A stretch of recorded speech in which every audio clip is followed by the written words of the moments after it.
Hi my dear sweet family. ఈరోజు మీ ముందుకు మరి ఒక కష్టతరమైన సందేహాన్ని నివృత్తి చేయడానికి వచ్చాను.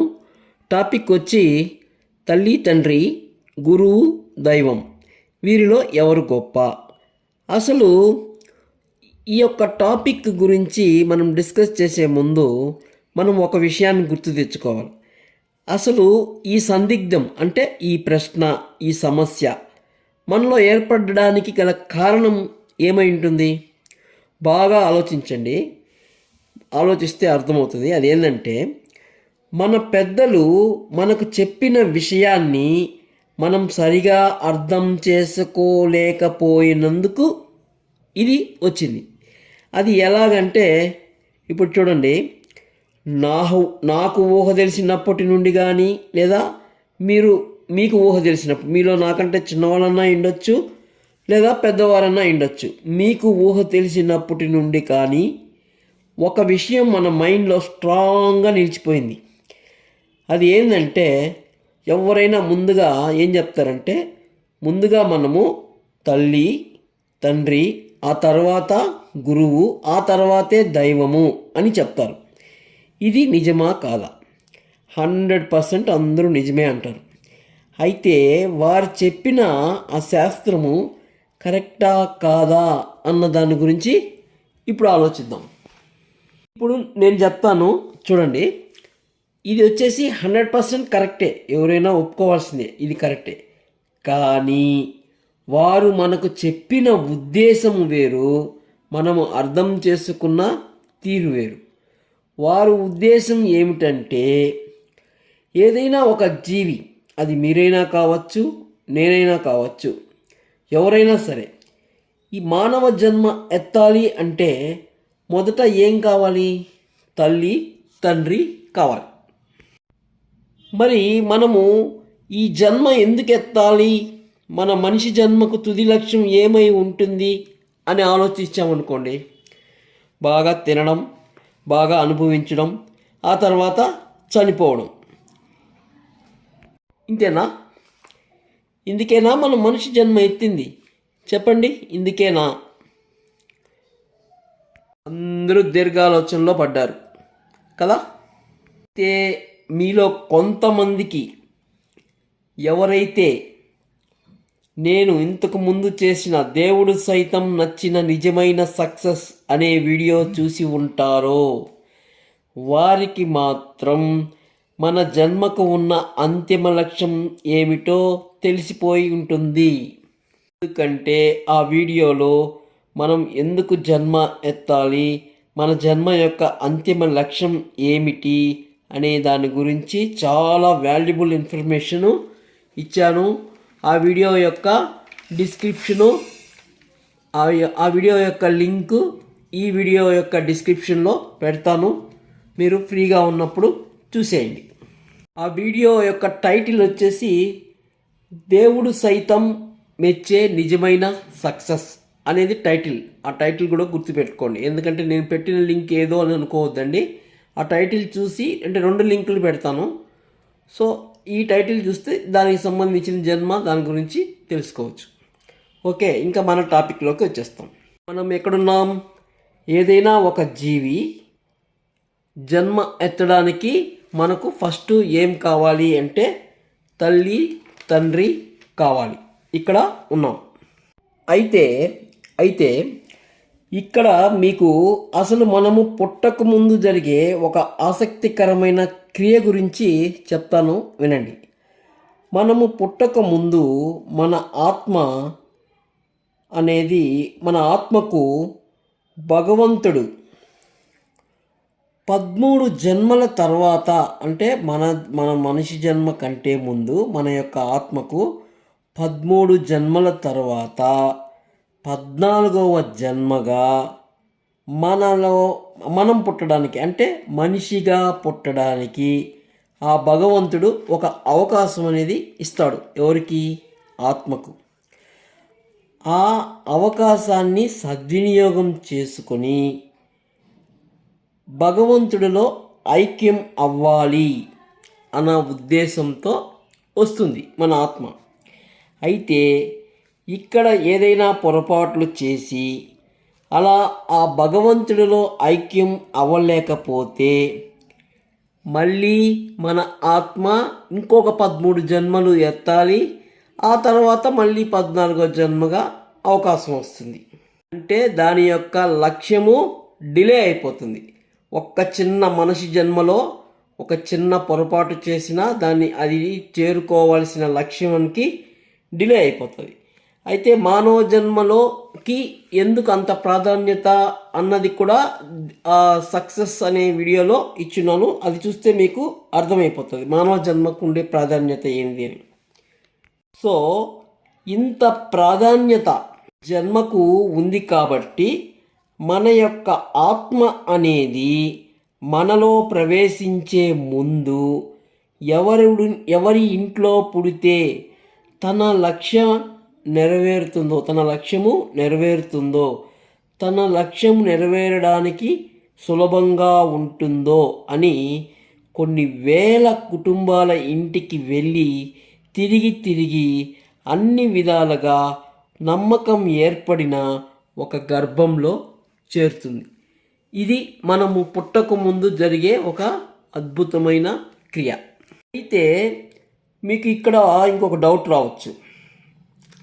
ఏంటంటే ఆత్మ ఈ విధంగా మనిషి జన్మ ఎత్తడం ఎందుకు, డైరెక్ట్గా వెళ్ళి భగవంతుడిలో కలిసిపోవచ్చు అని ప్రయత్నం చేయవచ్చు కదా, మళ్ళీ ఎందుకు మనిషి శరీరంలోకి రావాలని ప్రయత్నం చేస్తుంది అని ఒక డౌట్ రావచ్చు. చూడండి, ఆ డౌట్, ఇప్పుడు ఒక పెద్ద మహాసముద్రం ఉంది. ఆ సముద్రం ఈదడం వలన, ఆ సముద్రం దాటడం వలన మనకు ఒక ఉపయోగం. అంటే ఇక్కడ మన లక్ష్యం సముద్రాన్ని దాటి అవతల వైపుకు చేరుకోవాలి. అయితే సముద్రంలో మనం ఒక్కరమే పోయి ఈదుకుంటూ వెళ్ళి సముద్రం దాటడం సులభమా, లేదా ఏదైనా ఒక స్టీమరో ఒక పడవో ఏదో ఒక దాని సహాయంతో తీసుకొని సముద్రం అవతల వైపుకు చేరడం అనేది సులభమా చెప్పండి. ఇప్పుడు మనం ఒక్కరమే వీధుకుంటూ పోయినాం అనుకో, మధ్యలో రెస్ట్ తీసుకోవాలంటే ఎక్కడ ఆగుతాం? మనకి కింద ఏం ప్లాట్ఫామ్ ఉంటుంది? రెస్ట్ తీసుకోవాలంటే మళ్ళీ ఎంత దూరం పోయినాం అంత దూరం వెనక్కి వచ్చి రెస్ట్ తీసుకోవాలి. దానివల్ల ఏం ప్రయోజనం ఉంటుంది? అదే ఒక పడవో స్టీమరో ఉన్నిందనుకోండి, తోలినంత సోపు తోలుతాం. తర్వాత మనకి ఎప్పుడన్నా కొద్దిగా రెస్ట్ కావాలంటే కొంచెం సేపు అలాగే నీళ్ళల్లో అలాగే ఉంటే అది అలాగే తేలుతూ ఉంటుంది. సో అక్కడ ఒక అవకాశం ఉంటుంది.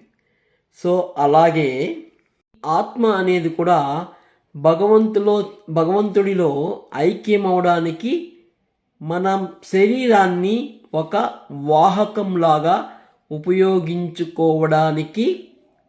ఉపయోగించుకోవాలని ఆలోచించి మనిషి జన్మ ఒక తల్లి తండ్రి కడుపులో ఒక గర్భంలో వచ్చి చేరుతుందన్నమాట. ఇది దాని పర్పస్, మనిషి జన్మ ఎత్తడానికి గల పర్పస్. అయితే ఇక్కడ ఇంకొక డౌట్ రావచ్చు మీకు. అదేంటంటే మన వలన మన తల్లిదండ్రులకి ఏమి ఉపయోగము అనే డౌట్ రావచ్చు. ఇది మనకు కావలసిన ముఖ్యమైన పాయింట్. చూడండి, మీరు కానీ నేను కానీ మరి ఇంకెవరైనా కానీ భగవంతుడిలో ఐక్యం అవ్వాలి అంటే కావలసిన పుణ్య సంపద సంపాదించుకునే మార్గంలో పిల్లలు కూడా ఒక మార్గము. చూడండి, మీరు కానీ నేను కానీ ఎవరైనా సరే మనిషి జన్మ ఎత్తే వాళ్ళు ప్రతి ఒక్కరూ భగవంతుడిలోనే చేరాలనే కదా చూస్తారు. సో భగవంతుడిలో చేరడానికి మన ఆత్మకైతే మనిషి శరీరం కావాలి. అంటే బిడ్డ రూపంలో ఉన్న మనకు తల్లిదండ్రులు కావాలి, ఎందుకంటే ఒక శరీరాన్ని ఇవ్వడానికి. అలాగే అట్ ద సేమ్ టైం తల్లిదండ్రులకు కూడా బిడ్డలు అనేవాళ్ళు కావాలి. ఎందుకు అంటే ఒకరికొకరికి, వీళ్ళకి వాళ్ళు కావాలి, వాళ్ళకి వీళ్ళు కావాలి. ఎందుకంటే ఇప్పుడు తల్లిదండ్రులు చెడిబిడి మనం చేస్తుంటాం కదా, పాపకార్యములు పుణ్యకార్యములు అన్నీ బేరీజ్ చేసుకొని లాస్ట్కి మనకు భగవంతుడిలో ఐక్యమయ్యే మార్గం దగ్గరికి చేరువైనప్పుడు తెలియకుండా కొన్ని తప్పులు చేయడం వలన అంటే మనకు భగవంతుడిలో ఐక్యమయ్యే ముందు మనం చేసిన చిల్లరపాటి ఏవైతే పాపకార్యాలు ఉంటాయో వాటికి పరిహారంగా కొంతకాలం అనేది పున్నామి నరకం అనే ప్లేస్లో ఉండాల్సి వస్తుంది. సో ఇక్కడ ఉండేటప్పుడు ఈ పిల్లలు అనేవాళ్ళు కానీ మనం తదనంతరం అంటే మనిషి అనేవాడు ఎవరైనా సరే కాలం చెల్లిన తర్వాత ఈ పిల్లలు ఎవరైతే వాళ్ళకి ఈ పిండ ప్రతిష్ట ఇవి చేస్తారు కదా, దాన్ని ఏమంటారు, కర్మక్రియలు, ఇవి ఎవరైతే చేసేస్తారో వాళ్ళని పున్నామి నరకం నుండి కాపాడుతారు.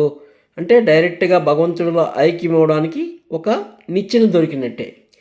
ఇక్కడ మళ్ళీ మీకు ఇంకొక డౌట్ రావచ్చు, కొడుకైతే కదా క్రియలు చేస్తాడు, పున్నామి నరకం నుంచి కాపాడుతాడు, మరి ఆడబిడ్డ పుడితే ఏం చేస్తుంది అంటారు. ఆడబిడ్డ పుడితే కొడుకైతే ఈ రకంగా నిచ్చెన దొరుకుతుంది, ఆడబిడ్డ అయితే ఏం చేస్తారు, ఇంట్లో ఉన్న ఆడబిడ్డని వేరొకరికి కన్యాదానం చేసినప్పుడు వచ్చిన పుణ్యఫలంతో ఆ విధంగానైనా సరే మనకు భగవంతుడిలో ఐక్యమవడానికి ఒక నిచ్చెన అనేది దొరుకుతుంది. సో అందుకే చెప్పినాను, ఆడబిడ్డైనా మగబిడ్డైనా ఎవరైనా సమానమే, తల్లిదండ్రులకి ఎవరో ఒకరు బిడ్డలు కావాలి అని ఎందుకు టైటిల్లో కూడా పెట్టాం. ఆడబిడ్డైనా మగబిడ్డ అయినా సమానమే అని ఎందుకన్నామంటే, మగబిడ్డ అయితే చనిపోయిన తర్వాత ఈ కర్మక్రియలు చేయడం వల్ల పున్నామి నరకం నుంచి కాపాడబడతాం. ఆడబిడ్డ అయితే కన్యాదానం చేయడం వల్ల వచ్చిన పుణ్య సంపదతో భగవంతుడిలో ఐక్యమవడానికి ఒక నిచ్చెన దొరుకుతుంది. సో కాబట్టి మగబిడ్డైనా ఆడబిడ్డైనా ఎవరైనా ఒక్కటే. ఇక్కడ వరకు అర్థమైంది కదండి. ఆడబిడ్డైనా మగబిడ్డైనా తల్లిదండ్రులైనా మనిషి జన్మ ఎత్తిన వాళ్ళు ఎవరికైనా భగవంతుడిలో ఐక్యమవడానికే ప్రయత్నం చేస్తాం. ఒకరికొకరికి ఒకరి అవసరం ఒకరికి ఉంటుంది. ఇక్కడ వరకు అర్థమైంది కదా. ఇప్పుడు డిస్కస్ చేద్దాం, తల్లి తండ్రి గురువు దైవం లలో ఎవరు గొప్ప అని. ఓకే, అయితే ఇప్పుడు ఇంకొక పాయింట్ ఆలోచన చేయాలి. ఏంటంటే, ఈ సకల కోటి జీవచరరాశులలో ప్రతి జీవికి తల్లి తండ్రి ఉంటారు. ఒక మనిషి జన్మకు తప్ప మిగిలిన సకల కోటి చరాశులకు భగవంతుడు అనేవాడు ఎలా ఉంటాడో తెలీదు. అట్ ద సేమ్ టైం గురువు యొక్క అవసరం కూడా లేదు. గురువు యొక్క అవసరం ఎవరికి ఉంటుంది? మనిషి జన్మలో ఉన్న మనిషికి మాత్రమే గురువు మీద అవసరం ఉంటుంది. ఒక్క మనిషి జన్మకు తప్ప మిగతా ఏ జీవికైనా సరే, సకల కోటి జీవచరాశులు ఏ జీవికైనా సరే గురువు యొక్క అవసరం కానీ తెలీదు. అలాగే భగవంతుడు ఎలా ఉంటాడో కూడా తెలియదు. ఓకే, ఇది ఒక పాయింట్ గుర్తుపెట్టుకోండి. సరే, సకల కోటి జీవచరాశులకి దేవుడు అంటే తెలీదు, గురువు యొక్క అవసరం లేదు. ఓకే, మనిషి జన్మలో ఉంది అంటాం. సరే, ఇప్పుడు మనిషి జన్మలో ఉన్నాం, మనకు తెలుసు కదా. పోనీ మనం ఆలోచిద్దాం, ఎవరు గొప్ప అని. చూడండి, మనమే ఆలోచిస్తాం. ఏమని? తల్లిదండ్రుల, గురువా, దైవమా అని మనం ఆలోచిద్దాం. గొప్ప అంటే ఇక్కడ కూడా ఒక లాజిక్ ఉంది. చూడండి, తల్లిదండ్రులు అయినా, మీరైనా, నేనైనా, లేదా మనలో ఇమిడి ఉన్న గురువు అనే పాత్ర అయినా, ఎవరికైనా మనిషి జన్మలో ఉన్న ప్రతి ఒక్కరికి ఎవరికైనా అంతిమ లక్ష్యం ఏమిటి? భగవంతుడిలో ఐక్యం అవ్వాలి అని కదా. అవునా కాదా? చూడండి, అలాంటప్పుడు మనలో మనం పోటీ పడవచ్చు, కానీ భగవంతుడితో పోలిక వేయడం ఎంతవరకు కరెక్టు? అర్థం కాలేదు కదా. ఇప్పుడు చెప్తాను చూడండి. ఒక పెద్ద మహాసముద్రం ఉంది. ఆ మహాసముద్రంలో ఒక ఇసుక రేణువు గొప్ప, ఆ సముద్రంలో ఒక నీటి బొట్టు గొప్ప, లేదా మహాసముద్రం గొప్ప అని అడిగితే ఏం సమాధానం చెప్తారు? అసలు మహాసముద్రంలో నీటి బొట్టితో ఎవరైనా పోలిక పెడతారా? ఒక నీటి చుక్క అంటే అసలు మ్యాటర్ ఆఫ్ నథింగ్. మహాసముద్రంలో నీటి చుక్క. అదేవిధంగా ఇసుక రేణువు అయినా కూడా అంతే. మహాసముద్రంలో ఎంతో ఇసుక ఉంటుంది, అనంతమైన ఇసుక ఉంటుంది. అలాగే నీటి చుక్కలు కూడా ఎన్నో అనంతమైన నీటి చుక్కలు ఉంటాయి. మరి అలాంటి అనంతమైన ఇసుక రేణువులు, అలాంటి అనంతమైన నీటి చుక్కలు, అలాంటి మహాసముద్రంతో పోలిక పెట్టుకోవడం అంటే అది ఎంత అవివేకము, ఎంత తెలివి తక్కువతనము చూడండి. అలాగే దేవుడైనా, మనం మనిషి జన్మలో మనలో గురువైనా, తల్లిదండ్రులైనా, ఎవరైనా సరే భగవంతుడితో పోలిక పెట్టుకోవడం అనేది పెద్ద తెలివి తక్కువతనము. సో ఈ యొక్క పోలికలో భగవంతుడిని పక్కన పెడతాం. భగవంతుడిలో మనం ఐక్యమైపోవాలి అంతే. కానీ మనం భగవంతుడిని మధ్యలో ఎందుకు తీసుకురావాలా, ఎవరు గొప్ప అని? అది కరెక్ట్ కాదు. ఓకేనా? ఇక్కడ వరకు అర్థమైంది కదా. ఇప్పుడు ఆలోచిద్దాం. తల్లి, తండ్రి, గురువు, వీళ్ళ ముగ్గురులో ఎవరు గొప్ప? తల్లి తండ్రి అంటే వేరు కాదు. తల్లి తండ్రి ఒకరు, గురువు ఒకరు. వీళ్ళలో ఎవరు గొప్ప అన్న విషయం ఇప్పుడు ఆలోచిద్దాం. చూడండి, వీళ్ళల్లో ఎవరు గొప్ప అని ఆలోచించాలంటే ముందుగా చూడండి, తల్లి తండ్రి అనేవాళ్ళు కన్యాదానం లాంటి వాడు, గురువు అనేవాడు అన్నదానం లాంటి వాడు. తల్లిదండ్రులు అన్నదానం లాంటి వారు అని ఎందుకు అన్నాను అంటే, అన్నదానము అంటే ఒకరికి కడుపు నింపుతుంది. అదే కన్యాదానం చేసామనుకోండి, ఒక వంశానికి మొత్తం కడుపు నింపగలుగుతుంది. ఎలాగంటే ఒక స్త్రీ ఒకరి ఇంటికి వెళ్తేనే కదా ఆ వంశం నిలబడేది. సో అందుకే కన్యాదానం అనే దాని వలన ఒక వంశం మొత్తం, ఒక కుటుంబానికి మొత్తం కడుపు నింపుతుంది. అన్నదానం అంటే ఒక మనిషికి మాత్రమే కడుపు నింపుతుంది. కానీ ఇక్కడ మళ్ళీ ఇంకొక లాజిక్ ఉంది. ఏంటంటే కన్యాదానం అనేది కొంత లిమిటెడ్, కొంతమందికి మాత్రమే కన్యాదానం చేయగలుగుతాం. ఎందుకంటే వాళ్ళ ఇంట్లో ఉండే బిడ్డలు, ఆడబిడ్డలు కొద్దిమందే ఉంటారు. సో ఎక్కువ మందికి చేయలేం. అదే అన్నదానం అనుకోండి, ఎంతమందికి, మన శక్తికి మేరకు ఎంతమందికైనా అన్నదానం చేయగలుగుతాం. సో అదేవిధంగా అందుకే అన్నది, తల్లిదండ్రులు అనేవాళ్ళు కన్యాదానం లాంటి వారు. ఎందుకంటే వారికి ఉన్న బిడ్డలు పరిమితము. సో వాళ్ళు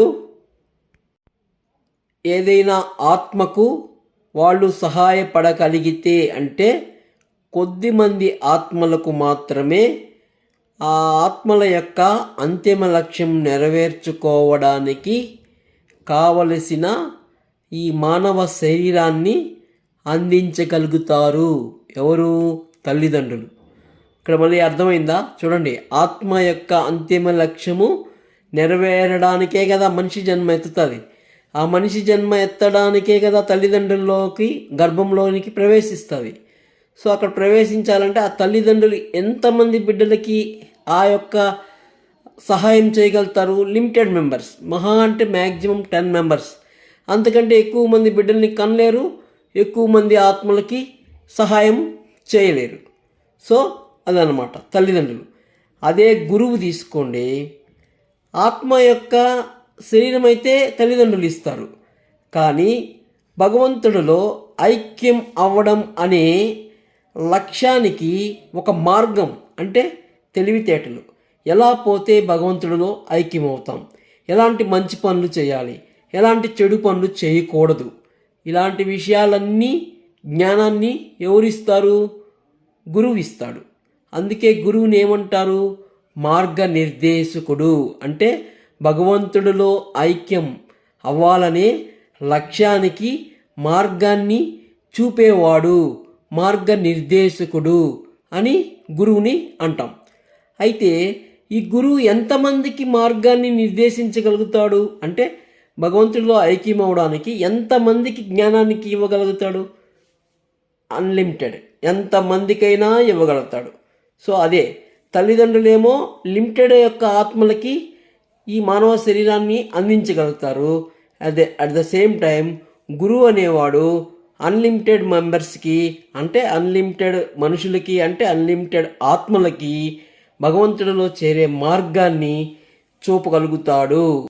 ఇప్పుడు అర్థమైందా మీకు ఎవరు గొప్ప అని? తల్లిదండ్రులు గొప్ప, గురువు గొప్ప అని, లేదా దైవం గొప్ప అని?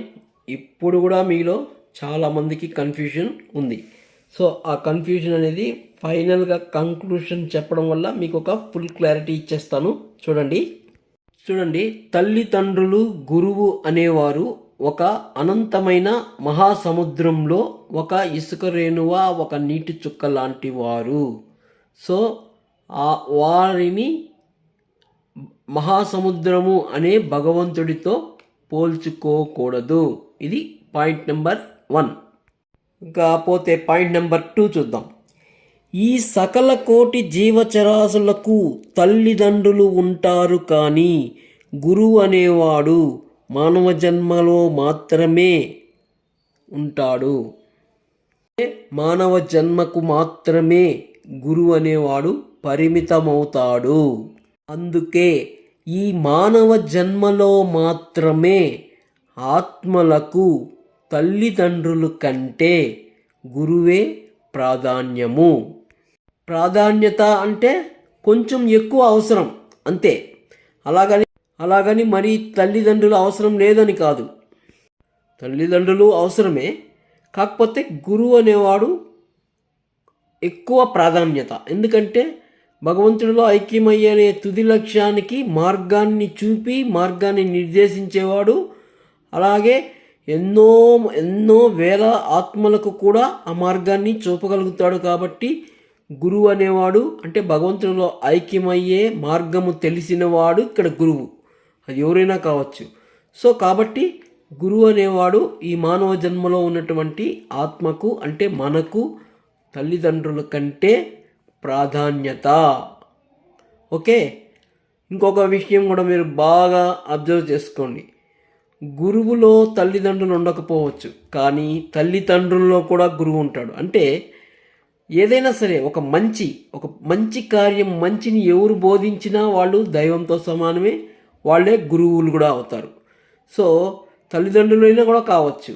సో తల్లిదండ్రుల్లో గురువు గొప్ప అంటే తల్లిదండ్రులే గొప్ప కదా. సో అట్లా కూడా ఆలోచించుకోవచ్చు. ఏదేదేమైనప్పటికీ మానవ జన్మకు మాత్రం గురువే అధిక ప్రాధాన్యులు. ఓకే, ఇప్పుడు క్లియర్ అయింది కదా. ఓకే అండి, థ్యాంక్ యూ వెరీ మచ్. ఇంతసేపు ఓపిక్గా విన్నందుకు అందరికీ వెరీ వెరీ థ్యాంక్స్ చెప్పుకుంటూ, దయచేసి మీ అమూల్యమైన అభిప్రాయాలను ఖచ్చితంగా కామెంట్ రూపంలో తెలియజేస్తారని ఆశిస్తూ సెలవు తీసుకుంటున్నాం. శుభం.